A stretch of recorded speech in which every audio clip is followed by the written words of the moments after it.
Querido Rolando, esta es la segundita. Ya esta vez creería que no se va a cortar porque estamos usando ahora tu sistema. Te estaba preguntando sobre la necesidad que tú mencionas podría ser refundar el Estado, la palabra correcta. Tendríamos que llegar a la Constitución. Yo creo que lo que necesitamos es replantear la región, no solo el Estado.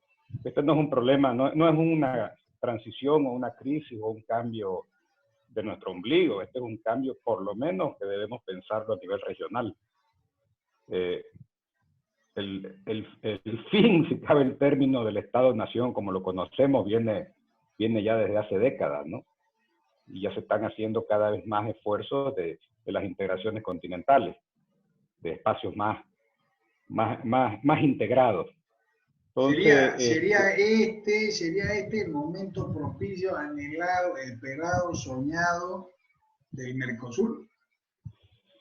Es un buen momento para el Mercosur, es un buen momento para los paradigmas de integración, no para esta lógica del neocolonialismo, ¿no?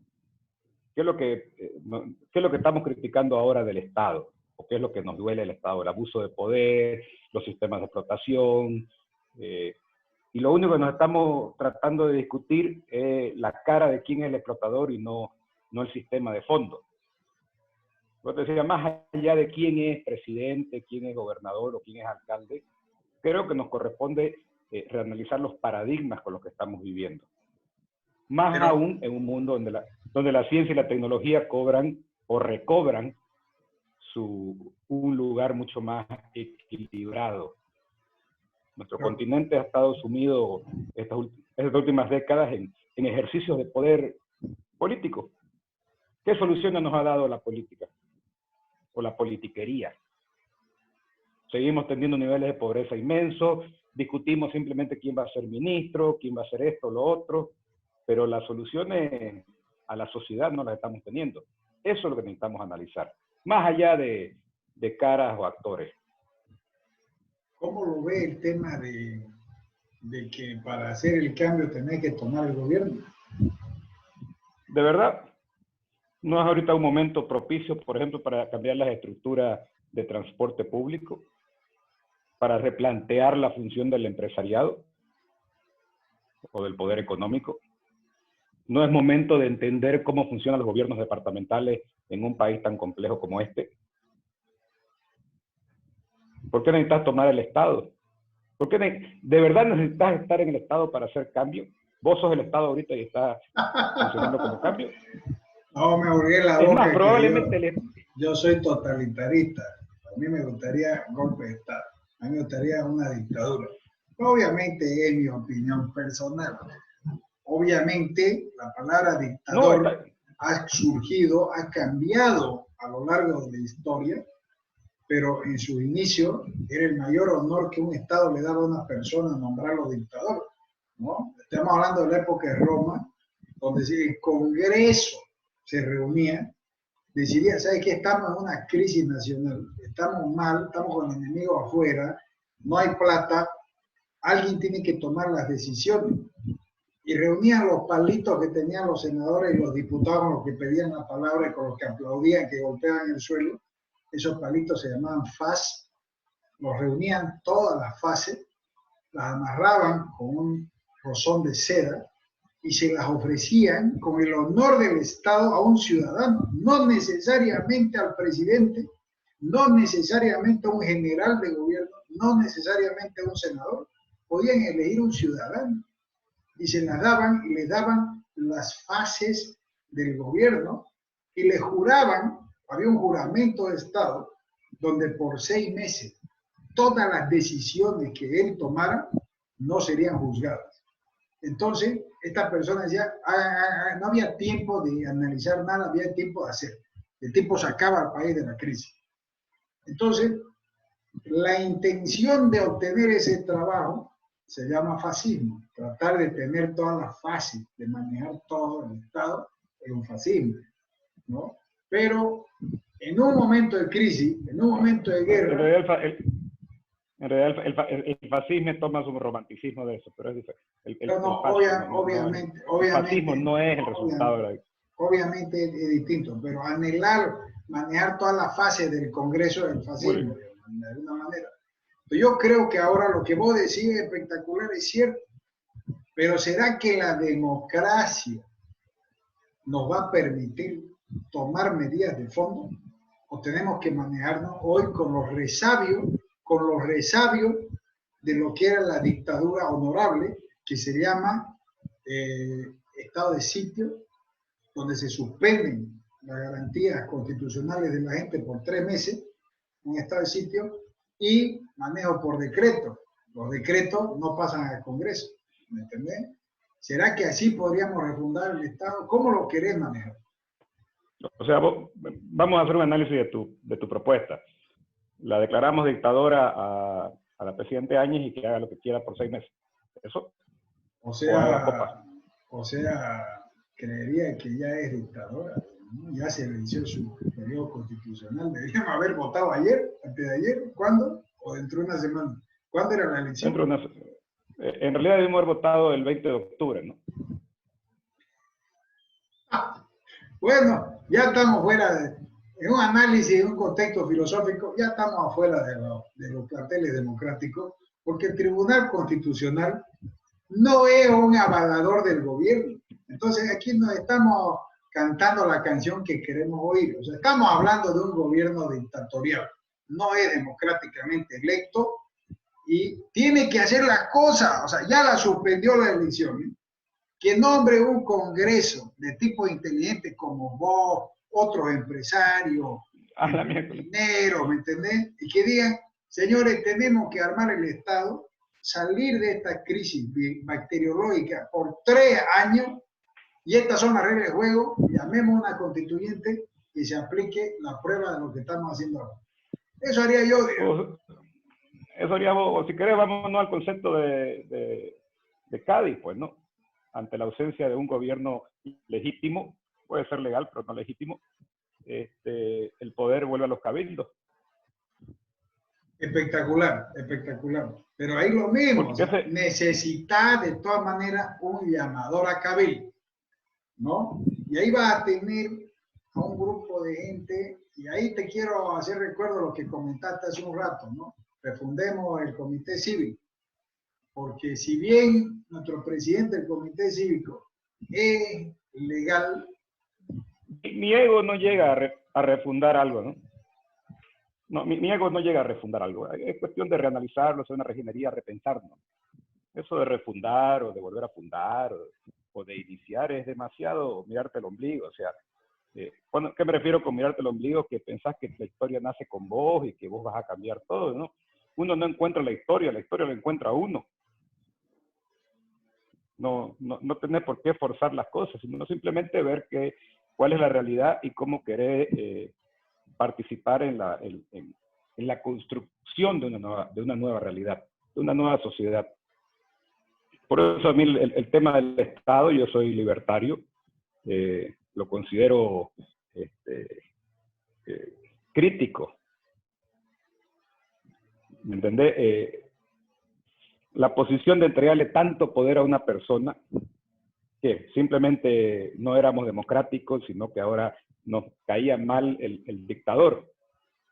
Y lo matamos a ese dictador y pondremos uno nuevo. Entonces no es que queríamos democracia, es que queríamos otro dictador. No es que querés libertad, es que querés un amo bueno. Que te diga, ay, sí, bonito. Muerto el rey. Pero este es un concepto que viene desde tiempos bíblicos. La organización de las tribus te dice, si Dios, que es superior a vos, te permite como ser humano tener albedrío y autogobernarte, ¿quién sos vos para imponer tu forma a tu prójimo? Mira el secreto de Alejandro Magno, y el tipo era muy inteligente, joven, el hijo de Filipo de Macedonia, Alejandro Magno. El secreto del tipo era, por la fuerza, tomaba una ciudad, le sacaba la infundia a los militares, ganaba la guerra, o por sitiaje, ¿no? Hasta esperar que se mueran de hambre, a los Evo Morales más o menos, ¿no? Ponía a los gobernadores griegos y no cambiaban las leyes, no cambiaban la fecha festiva, no cambiaban las costumbres, lo dejaba el pueblo con 10 tipos gobernando el país y no habían rebeliones.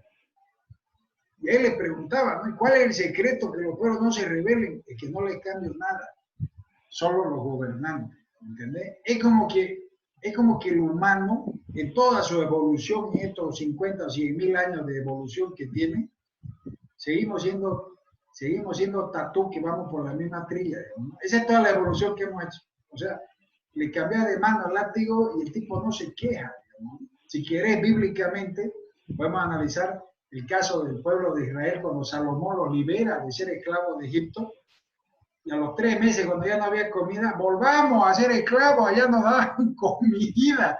O sea, ahí viene la pregunta, digamos. O sea, vamos a refundar, perfecto, pero aún así se necesitan líderes para hacerlo. No puede la gente como loca ir a escribir las leyes, ¿no? Las nuevas normas o las nuevas reglas del juego. No, no pueden. ¿Por qué no pueden?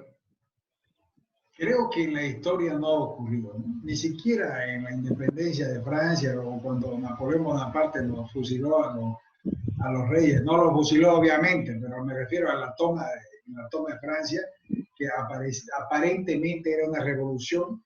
Yo creo que es una fotocopia de lo que le pasó a Gaddafi, ¿no? Alguien puso la plata, ¿te das cuenta?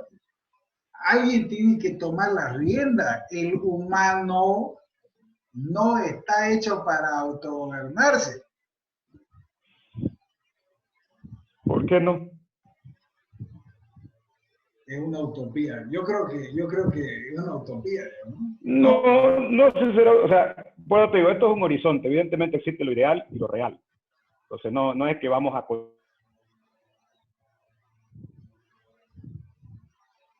La parte más interesante... No repetir tus errores, pues, ¿no? En la parte más interesante se cae no el internet. Perdón. No, o sea, tenés que aprender de tu historia, de la historia occidental mayormente, que es la que estás citando. Y si no aprendes, vas a repetir los mismos errores. O sea, si tomamos al imperio de Alejandro Magno como la referencia, o a Napoleón, ¿para qué inventamos la guillotina? Pues, ¿no?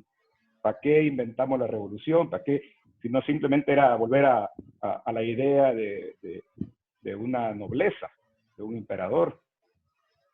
Pero ahora, eso pasó en Francia, pero eso pasó en Francia, pues. O sea, hay una revolución del pueblo que se quiere autogobernar, pero Napoleón queda de emperador. Claro, pero también, ¿cuánto duró su reino? Lo que alcanzó la plata. O sea, aquí el tema son las sociedades, cómo se autoperciben y se proyectan. Entonces, si vos vas a tomar el caudillaje de nuevo, no sé si es la solución, porque lo hemos probado por siglos y no funciona. Lo más cercano es la discusión democrática, donde vos podés plantear razones y discutir la razón. Y lo que más se puede acercar a nuestro ideario, y podemos coincidir con vos, es el imperio de la ley, el imperio de la razón, no de las emociones. O vos no sos un tipo que cree que debería imperar la ley y no las personas. Totalmente de acuerdo. Las leyes, aunque sean contrarias a uno, ya están hechas para respetarse y estoy de acuerdo en respetarlas. Pero también estoy de acuerdo con lo que vos decís a reformularlas, ¿no? No quiere decir entrar en una anarquía y fundemos de nuevo todo, pero la pregunta es... No, eso sería un error de ego. O sea, no somos tan solemnes como para que inventemos algo nuevo, sino simplemente construyamos, replanteemos. No tenés por qué renegar de tu pasado, tenés que aprender de él y tomar las cosas buenas, analizar, replantearla y ver hacia dónde construir y volverlo a hacer cada año, cada 3 años, cada 5 años. Supuestamente para eso es la democracia, para que cada 5 años evalúes cómo has construido algo y cambies el sistema, el gobernante o lo ratifiques, o el partido, el proyecto de país que tiene. Lastimosamente en nuestro sistema no hay proyectos de país, no se discuten proyectos de país, se discuten proyectos de caudillo. se discuten proyectos de reyesuelos, de césares democráticos. A ver, ¿qué te parece si tuviéramos un sistema parlamentarista? ¿Por qué no? Esa es una opción espectacular y la he comentado un par de veces. Deberíamos separar, deberíamos divorciar en su totalidad al presidente del Congreso. No estoy de acuerdo con los uninominales o los ¿no? Los plurinominales, los que están colgados al candidato, al caudillo, porque son tipos que no están en el Congreso por mérito o capacidad propia. En eso te apoyo totalmente. Yo creo que nuestro Congreso debería ser absolutamente independiente al gobierno ejecutivo. Yo creo más bien que el Ejecutivo debería ser emanado del Parlamento, ¿no? Mira el caso de la Presidenta Áñez. La Presidenta Áñez prácticamente es una primer ministra, no es un presidente. Sale del Parlamento, conforma gobierno junto con colegas parlamentarios, actúa más como un sistema parlamentario, o sea, en la práctica, ¿no? En el fondo, en el concepto supuestamente tiene poder ejecutivo, pero de cómo nace su poder es emanado del Parlamento. Salió un César, tenemos una primer ministra rodeada de un gabinete de gobierno de colegas de ella, creo que son 2 o 3 o 4 los que salieron también del Parlamento, y adicionalmente a esa, apoyada en comités de expertos. Poco o nada. Me parece interesante tu propuesta. No habría elecciones presidenciales, solamente parlamentarias. Claro.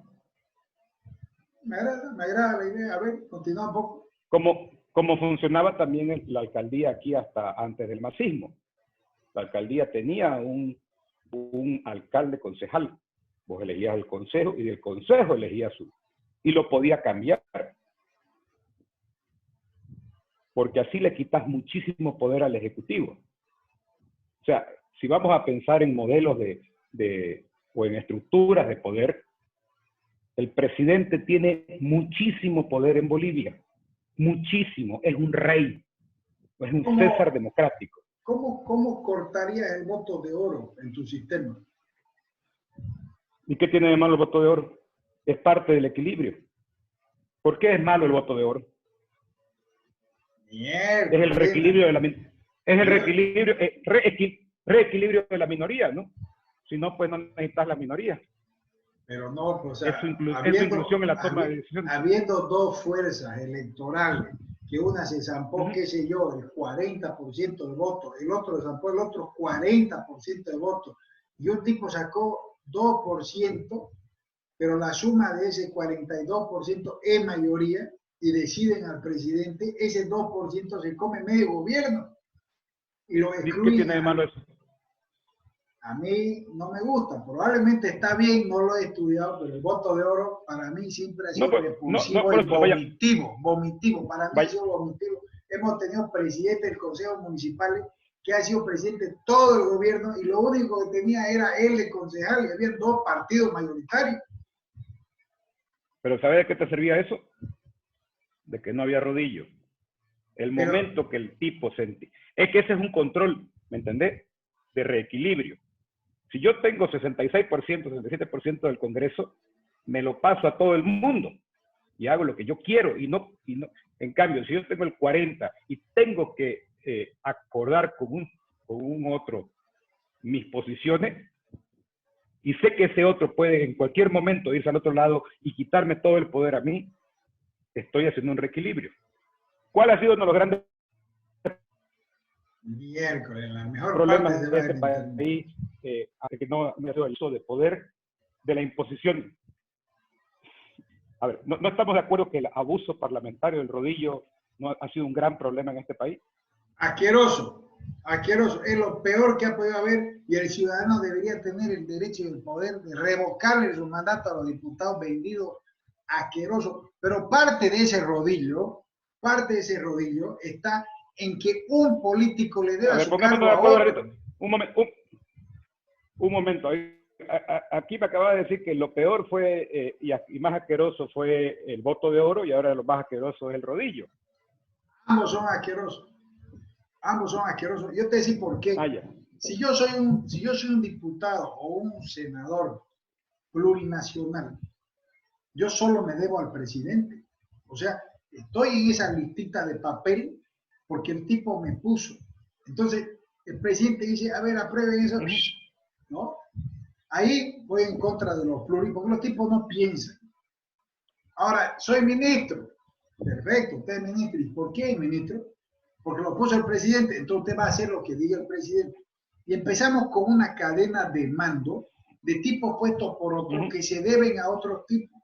¿Me entendés? Pero estamos hablando de una imposición directa desde el Congreso. ¿Me entendés? Ahora, el voto de oro lo hallo como una prostitución electoral o democrática. Es una prostitución porque al final el tipo no se va por la idea, se va por la plata. Y está todo el tiempo coercionando y extorsionando al líder. ¿Me entendés? Y es lo que te digo, un voto vale medio gobierno. Entonces, ahí es que yo quisiera que me explique o que me dé una idea. Pero es que estoy tratando de entender tus predicciones. Pues hace 10 minutos me estábamos en un dictador y hoy me está pidiendo... ¿Aló? Ahora sí, volvió la red. ¿Aló? Ahora sí, volvió. A ver, te copio. La parte más importante, te digo, ¿por qué me cortás el internet? Hola, voy a poner pausa para que no se alargue el video. Me decía Rolando de que no está de acuerdo con la dictadura y con el apoyo democrático. A ver, no, lo que te preguntaba es que hace 10 minutos me decías que lo que necesitábamos era un dictador. Sí, señor. Y 10 minutos después me decís que lo que necesitamos es un presidente con menos poder. Sí, señor. Ambas estoy de acuerdo. En ambas estoy de acuerdo. En ambas estoy de acuerdo. Lo que pasa, querido Rolando, que necesitamos un dictador 6 meses para que reformule este país. Y de ahí él se tiene que salir. Por eso dije 6 meses. O sea, 6 meses para dictar. Oye, ¿cuántos años han durado los códigos Banzer? ¿Pero cuántos años este país ha manejado la línea recta? ¿Cuántos años? ¿Vos crees que la constitución política del Estado que firmó Bolívar, Sucre y todos esos tipos, la debatió un Congreso? Eso es dictatorial. Esto se hace así. ¿Cómo agarran la de Napoleón Bonaparte, oye, y la fotocopian? ¿Entendés? Entonces, vamos a los hechos. Queremos refundar el país. Y para mí uno de los grandes problemas de este país fue fotocopiar a Bonaparte y el sistema francés. Entonces me estás diciendo que repitamos un grave error de fondo. Yo no creo que democráticamente refundemos este país. No creo, ¿sabes por qué? Porque somos Irak, somos Irán, somos una nación con 70 idiomas, 70 formas de pensar. ¿Me entendés? Es como que hagamos una reunión de directorio internacional, ¿ya? Como no conocemos los bolivianos de Bolivia, no voy a hablar de la cultura de este país, pero como ven en internet a los mexicanos contar chistes, voy a contar de México. Si vos en una mesa de directorio ponés un japonés, un mexicano, un coreano, un norteamericano, un hindú, y querés sacar una idea en común, el mexicano va a sacar un grillo y se lo va a comer, el japonés se va a infartar porque él adora los grillos, el gringo va a decir vamos a comer un churrasco, el hindú se va a morir porque las vacas son sagradas, ¿me entendés? Entonces vas a tener un conflicto de ideas. Entonces, ¿qué quiere decir? Que la persona que va a dirigir esa reunión tiene que conocer los problemas de cada una de las culturas y elaborar un plan de trabajo conjunto. A todos no les va a gustar, ¿me entendés? A todos no les va a gustar, pero se tiene que trazar un solo norte de eso que ha perdido este gobierno, un norte. Ahora, eso no lo vamos a poder hacer democráticamente, y te voy a decir por qué. Un cambio sustancial en la legislación en Holanda sustancial de toma de decisiones de gobierno tarda 8 meses. En Estados Unidos, 1 año y medio. En Bolivia, 30. ¿Vos querés que una persona sepa cómo arreglar el mundo? Ya la crucificamos hace 2000 años a esa persona. Pero seguimos haciendo caso a lo que él dijo, ¿no? Ojo, seguimos haciendo caso. Al menos los inquisidores. Intentamos entender lo que dijo. ¿Qué te dijo, por ejemplo? Respetarlo al otro. No le impongas tu visión, pero vos querés que un tipo venga y aplane a todo el mundo. Entonces es medio contradictorio. Que escriba las normas. Él dijo también, al César lo que es del César. O sea, no se metan en política. No se metan en política.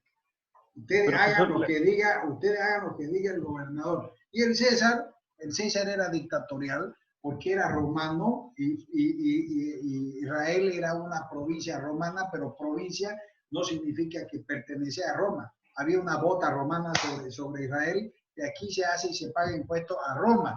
Ustedes hacen